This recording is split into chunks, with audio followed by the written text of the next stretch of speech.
Magandang araw mga kababos. Narito ang latest news ngayon sa PBA.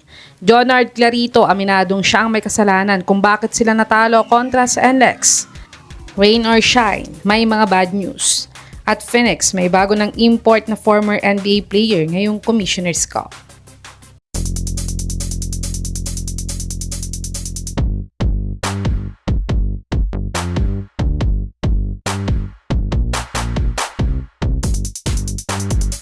Natalo nga ang rain or shine ng NLEX last Wednesday sa score na 92-90.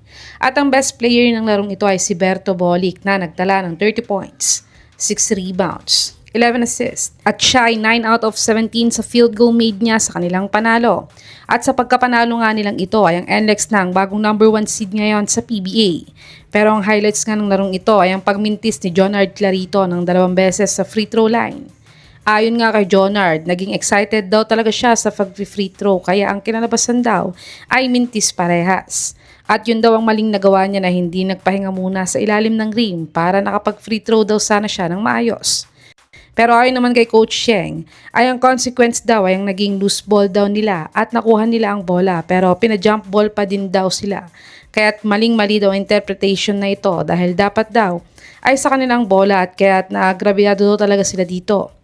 Sa tingin mga kababos, sino ang dapat sisihin sa pagkatalo ng rain or shine last Wednesday?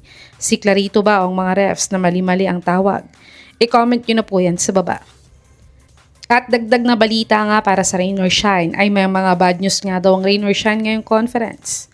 Sa pagkatalo nga nila kontra sa NLEX ay bumagsak na nga sa second seed ang rain or shine ngayon. Pero ang bad news pa nga nila ay ayon nga sa source na spin.ph ay hindi na nga makakapaglaro ang isang rookie ni Coach Yang na si Jun Roque. Dahil nagka-ACL injury nga daw ito at ilang minuto nga lang ang lumipas. Ay ang dagdag na balita nga ng spin sa rain or shine ay pati nga ang rising star nilang si Felix Limeti ay out na buong PBA 50th season dahil sa ACL injury din. Kaya't sobrang bad news nga ito para kay Coach Yang at buong rain or shine team ngayong conference. Kahit sana ay makabalik silang healthy parehas next PBA season. Dumako naman tayo sa balitang may bago na daw import na former NBA player ng Phoenix ngayon. Wala ngang import ang Phoenix nang nakalaban nilang Converge last Sunday. Kaya tinambakan nga sila ng Converge ng 27 points sa kanilang talo. Pero may injury nga daw si James Dickey III kaya hindi ito nakapaglaro ayon kay Coach Charles Tew.